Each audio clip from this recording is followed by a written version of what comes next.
Jeff Fuller with you, Jay Fuller Interviews. You can find more information at Jay Fuller Interviews. Subscribe to the YouTube channel, Jay Fuller Interviews. Join the Facebook group, and we're on Instagram and Twitter, Jay Fuller Interviews, now on all podcast platforms. The Backfire Podcast with Jeff Fuller of, yes, Jay Fuller Interviews on Google Podcasts as well as iTunes, because I believe people's stories make our stories much better, less ignorant, and certainly more impactful. Right now, we have a great story for you. This is Sean Grande. Sean, how are you?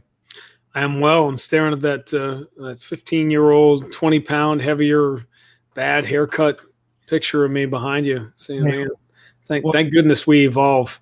Yeah, we do. What can I say? But the voice of the Boston Celtics. But I just want to go back. When I was on radio 8 or 9 years ago, whatever it was, you graciously joined my radio show just after you called some Boston Red Sox games. What was that experience like for you? It's funny to ask. I was just talking about that today, that how much I enjoyed that. Like, I always thought I would be a baseball announcer or a hockey announcer. The only thing I knew sort of coming out of school was that I didn't know what my best sport was, but basketball was a clear-cut number 4. I didn't know which one between those three. I don't know. Am I going to be an NHL announcer? Am I going to be a baseball announcer? And of course, I think we pretty much know the way that worked out. So you can't really, what's that they say? Life is what happens when you're busy making other plans. I absolutely loved every minute of that. It was an amazing experience. It was something I'd always wanted to do. I remember being very conscious at the time that I was getting a chance to do those 2025 Red Sox games that year because of what I had done in the NBA, and the people knew me in Boston. I was very aware that there were a lot of aspiring baseball announcers who spend a lot of years in the minor leagues and never get that opportunity. So I was very cognizant of that and trying to make it, a very high level experience and try to do it very well. And Joe Castiglione, who I worked with that summer, was like, he couldn't have been, I think he appreciated my appreciation for it and sort of the history of baseball broadcasting. And it was an extraordinary challenge and something I really look back on fondly. The funny thing that sort of the end of that story was one of the last games I did.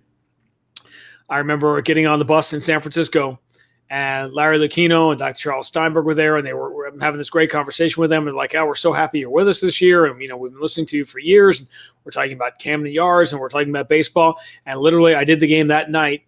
It was John Lester and Tim Lincecum in San Francisco on a Monday night. It was like, where would you rather be? It was just this amazing experience. And the next day in my hotel room in San Francisco, I got a call that the Celtics did not come to terms with the radio station where we worked, and we were moving to a different station. And that was literally that was the end of my baseball career, because the Celtics went to a different station from the Red Sox. And that was, so just as it had gotten started and was blossoming into this like lifetime summer job, it vanished, which is another lesson, I guess, about the industry.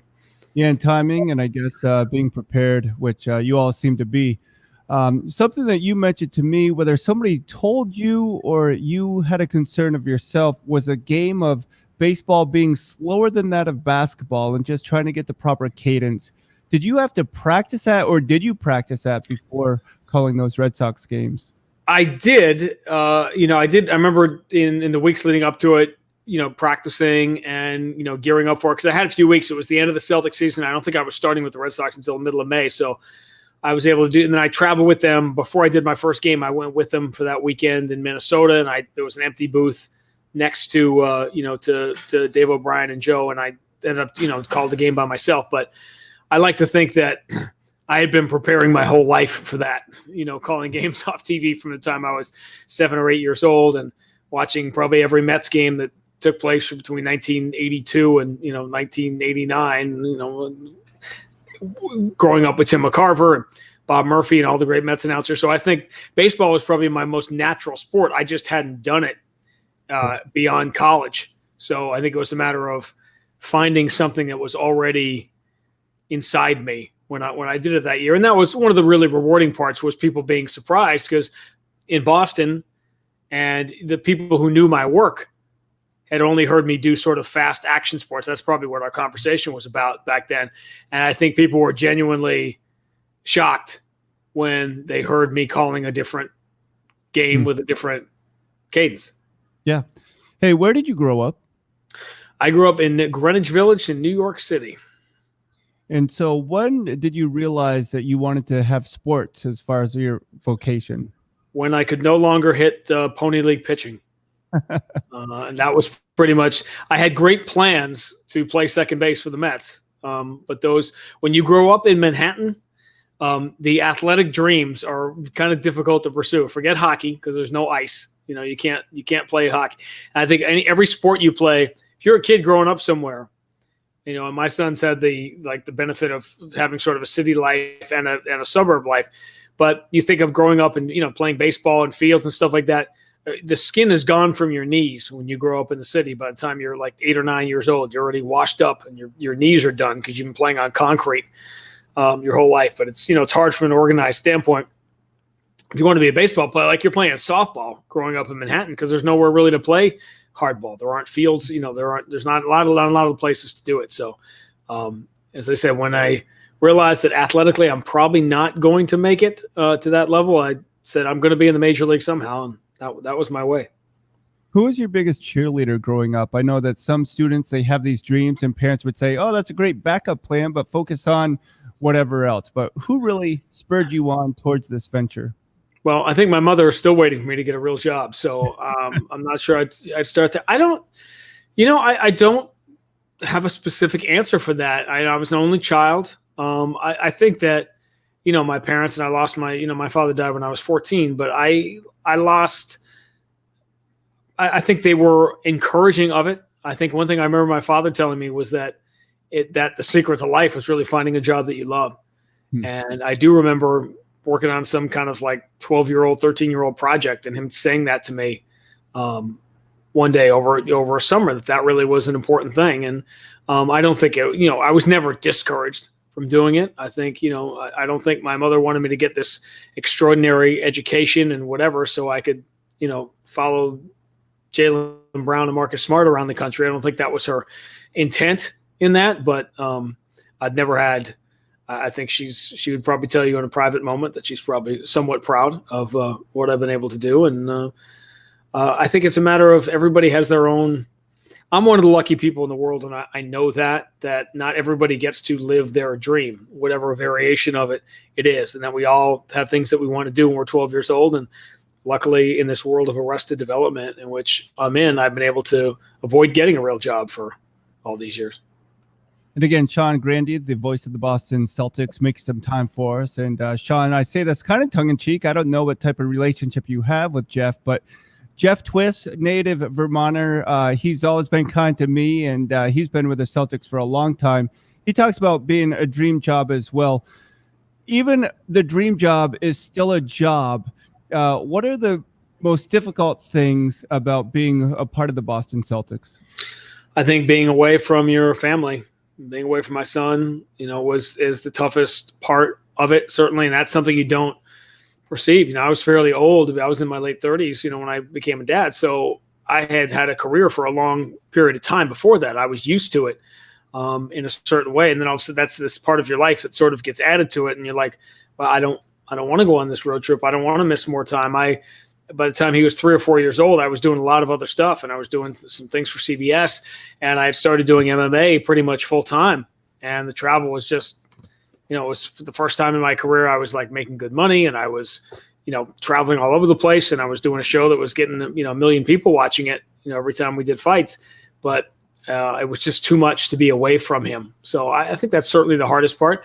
And of course, I'm humble about being able to sort of live my dream, but this is hard work. Of course, it's hard work, and it's not only is it extremely competitive, there are a lot of elements about my job which are not ideal. Number one, it's extremely competitive. Number two, it's not a meritocracy, and this is something when I speak to kids who want to go into this business, I tell them all the time, the best players don't always play. So it doesn't always work that way. So you have to, you may work harder, you may perform better, but that's not necessarily going to get you a job. You just have to keep plugging away at it. But it's difficult work. And then you add the element of social media now and hyper criticism and the things that come with it. You can call a great game, and oftentimes there'll be some clown on social media that just wants to drag you for no reason. So I think those are the downsides of it. But I think the upside certainly outweigh them all. Yeah. And I certainly appreciate your call of the Boston Celtics.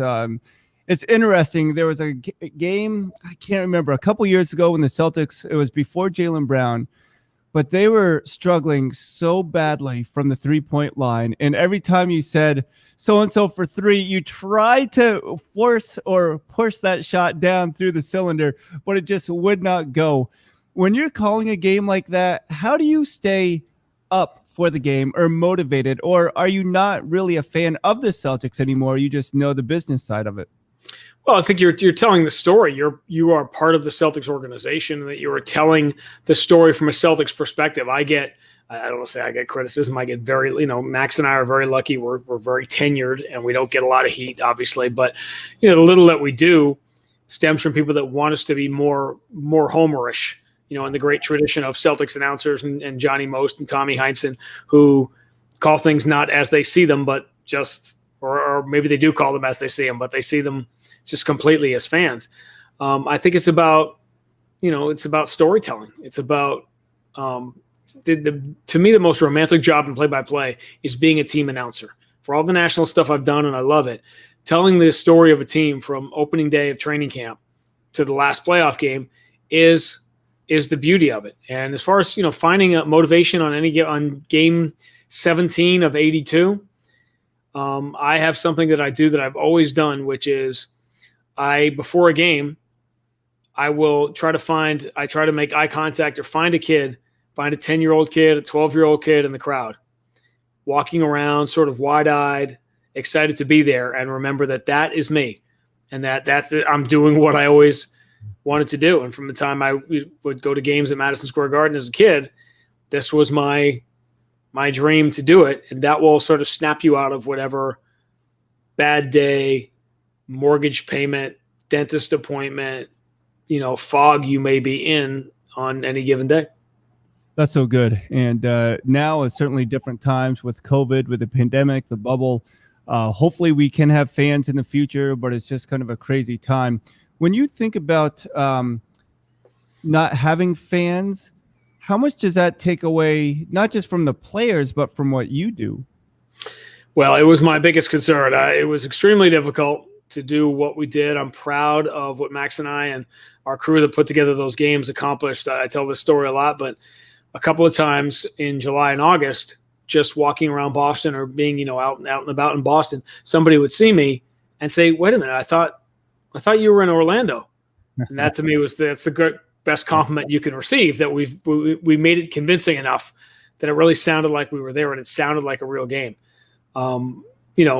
First of all, and we talk about hardships, and I think it goes without saying that in the year 2020, in the context of coronavirus, hardship is not really the word you want to use when it comes to having to call a game without fans, compared to what all of us and what many, many people and hundreds of thousands of people have gone through in dealing with the disease and all the hardships and everything that we are trying to battle through. But it was, my biggest concern was, I would say to people, well, I'm a singer who no longer has music, right? This is going to be a cappella. And it ended up being different because it was a lot of music piped in. It was different things. The NBA was amazing and all the things they tried. But I described it many times as being a lot closer to acting than I'm comfortable with in my chosen line of work, and that it was really in watching announcers in other sports before we started up again with empty arenas and no fans. The sort of common theme was the energy level was low. And these aren't just regular games. These are significant games. They were important regular season games. Then you're going into the playoffs and first round, second round, Eastern Conference Finals. You have to find a way with your voice to drive it to the point where not where you're screaming to people, but there's an intensity to the way I will call certain games. And you got to find that even without fans, and just put yourself in a mental place that this is game 2 of the Eastern Conference Finals. And it doesn't matter if you're sitting in the Celtics locker room or not. Like, you have to do it. You have to call what it is. That's real good. Sean Grande makes some time. Twitter, Sean Grande, PBP, play-by-play. Sean, couple of Celtics questions. Jason Tatum, how tall is he? Well, I haven't seen him in a few weeks, but because he still could be getting taller. He still could be growing at his age. 6'7", He's in that range. Hopefully he's still growing, but he's the way his growth this year wasn't height. His growth this year was, figuring out the moments that can make him one of the elite players in the league, and the growing pains that come with that at 22 years old. So some of my friends just had this fake tough guy discussion on social media, and I came up with that's redundant, by the way. I came up with Anthony Mason. Some people said that Marcus Smart is the real deal. Can you confirm that?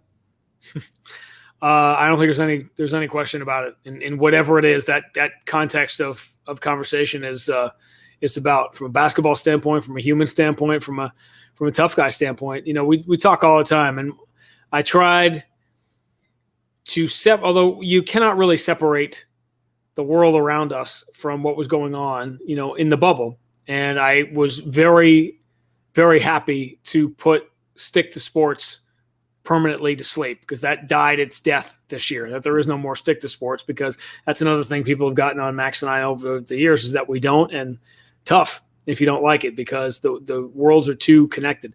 But we did a special show in between that break before the Toronto series, when, the Black Lives Matter again was rising back to the surface and the players didn't want to play. And we just did a show on what would have been the night of game one, and talking about, again, trying to not use social media to overly soapbox, and everybody does that. But there are times you become so frustrated with people criticizing NBA players for how can these privileged young men, and it's obviously the Marcus Smart question that triggered this in me, and this answer, and that privileged. These are 22, 23-year-old men who are patriots, fighting for what they believe in, and doing it at risk of their stature in life and what they have achieved as NBA players, which nobody handed to them. They didn't get these spots because they knew somebody, or they were somebody's son or somebody's cousin. They worked their way into these spots. And Marcus Smart, who had to escape, he would be escaping gunfire in suburban Dallas growing up, in some really ugly parts of the city. And he's made this life for himself to become an elite NBA player. And his toughness comes from that. Jaylen Brown's toughness comes from the way they, have earned these spots and risen from a life where not a lot of people rise from it. Yeah. I want to return to that conversation in a little bit, but I just have a question about Kemba Walker. I think he has one of the best jump shots, pure form jump shots that there is. Maybe got exposed. I don't know. I'll leave that to the experts. But Kemba, he seems to be a great fit in Boston.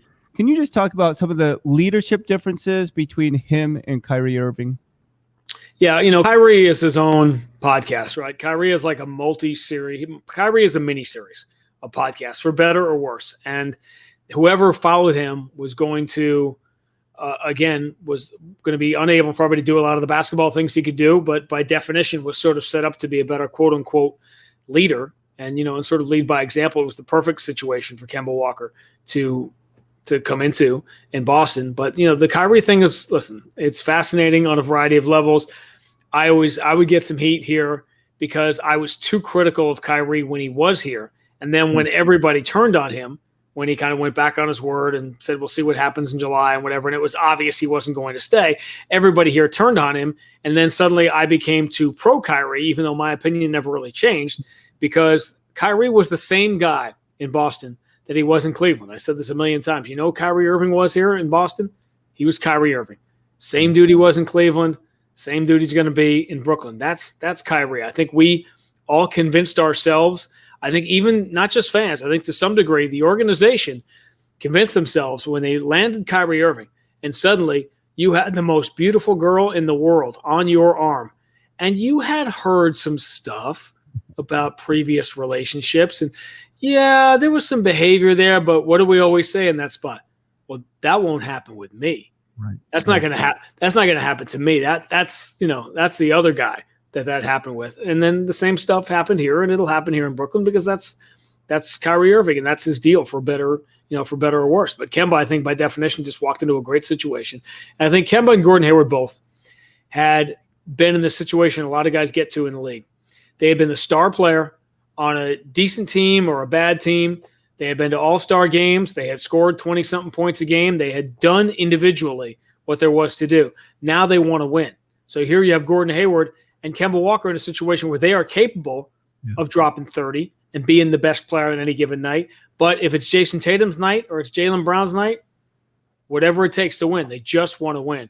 And what I will remember from Kemba Walker's first year here, more than anything else, more than the jump shot, more than whatever, is you couldn't, with a sledgehammer, you couldn't take the smile off that dude's face.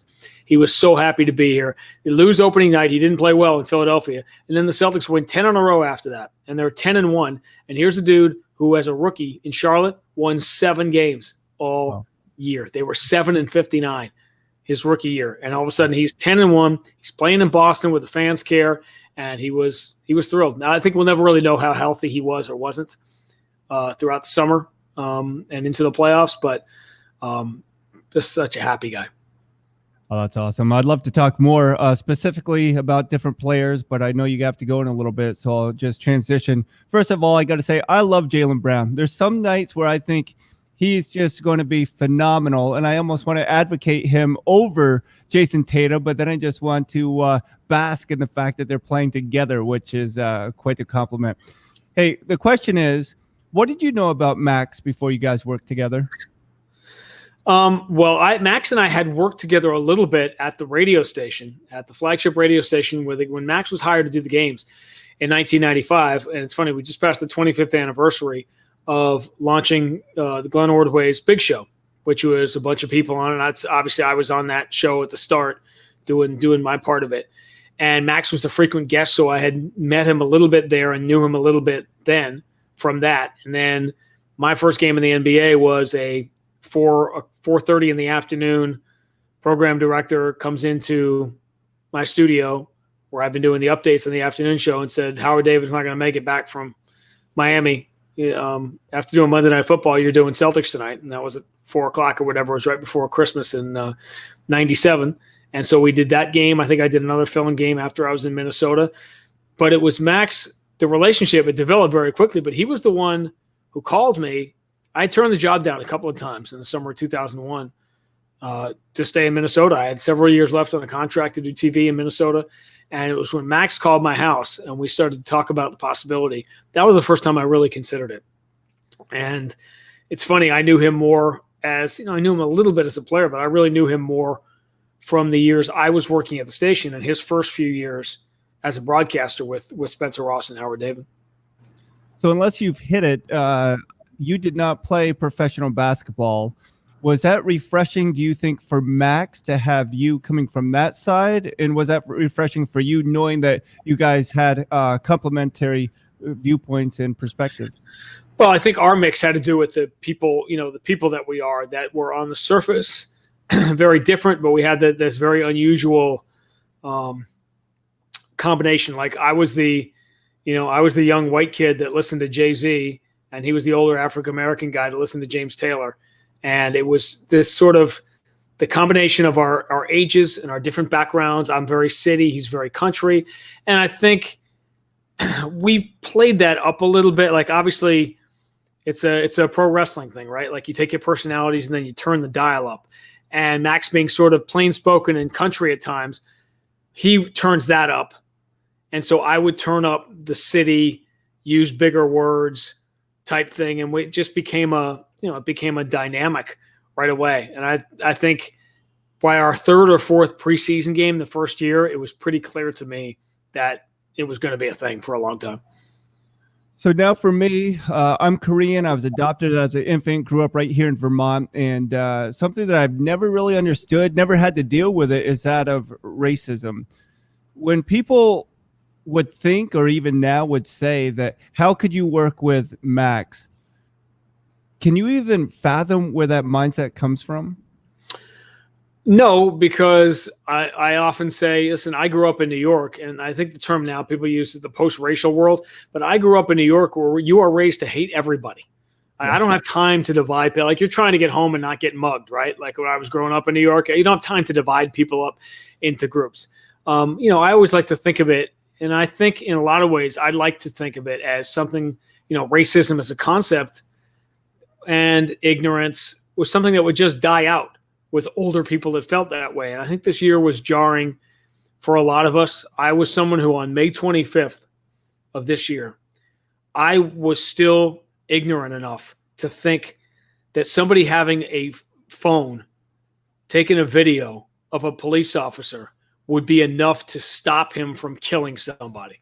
Like the fact that it would be on camera, in my mind, I'm like, that there's no way this is going to happen if the police officer knows, he's being filmed. I think the most uncomfortable thing about the summer for someone like me is that I was forced to think of myself as being white, which I never did. I never identified, whatever the term is now, that way. And it forced me to look at things like white privilege and things like that I never wanted to, because that stuff never entered my consciousness. And I was resentful that there's so much ignorance and hatred out there that it forced, it forced this back on us. But I was so proud of so many of the players on the Celtics, in our league, for taking leadership roles now and using our platform, which is an extraordinary platform, to talk about these things and to, use it to say whatever it is that, listen, we're most proud of being in sports. We chose to be in sports for a living. There's a lot more things that are more substantive on the surface, but I've always been proudest of being in sports and proudest of giving my life to sports when we lead society rather than follow it. And that happened. Jackie Robinson played for the Dodgers 17 years before the Civil Rights Act. Think about that. And so the fact that the NBA was the first league to shut down this year, like they took the, Adam Silver on March 10th, when that happened, people were like, what are you doing? That's crazy. That's a crazy overreaction, which of course it wasn't. But we were the first league to do it. And we were the league to let the players take the lead and all get together and say, what can we do to stop this insanity from happening when we are seeing these things that we don't even believe sometimes in the street? And how would how the rage that it fills you with when, young black men are being killed in our country and young white kids are walking around with AK-47s and cops are throwing them bottles of water. When, as I said, the night we did that show, if that kid in Wisconsin or wherever it was in Illinois, if that kid had been black, they wouldn't have thrown him a bottle of water because he'd be dead. And we know that to be the case. So, like, how do we fix it? And I have to watch, someone who is family to me, Doc Rivers, break down in tears and say, why is it that black people love America, but America doesn't love them back?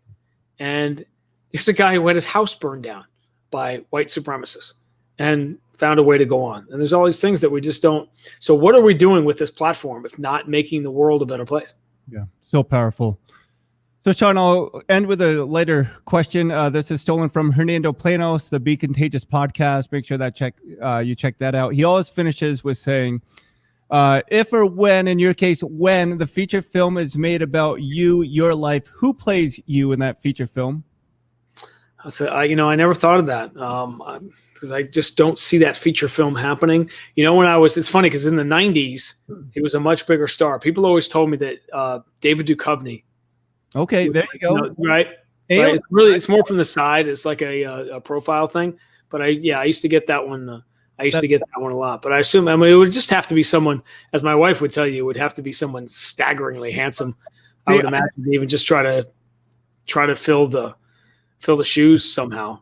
And so I say The Rock, because Dwayne Johnson playing me, I don't care if we look alike or not. That would just be cool. The second part to that question is, who plays your love interest in that feature film? Dana, how are you? You could play yourself, but Sean, what say you? Well, I am deeply, deeply in love with my wife, and there is nobody that could possibly fill that spot. Natalie Portman. There you go. It's an easy call. Sean, thanks so much for making the time. Super generous and certainly a joy for me. So thanks again. My pleasure. And again, that's Sean Grande, the voice of the Boston Celtics. Make sure you check out his work on Twitter. It's at Sean Grande PBP. With that, I'm out. Remember, people's stories make your story much better. Just learn from them, unlearn what you thought was right, and relearn how to do things better. With that, we're out.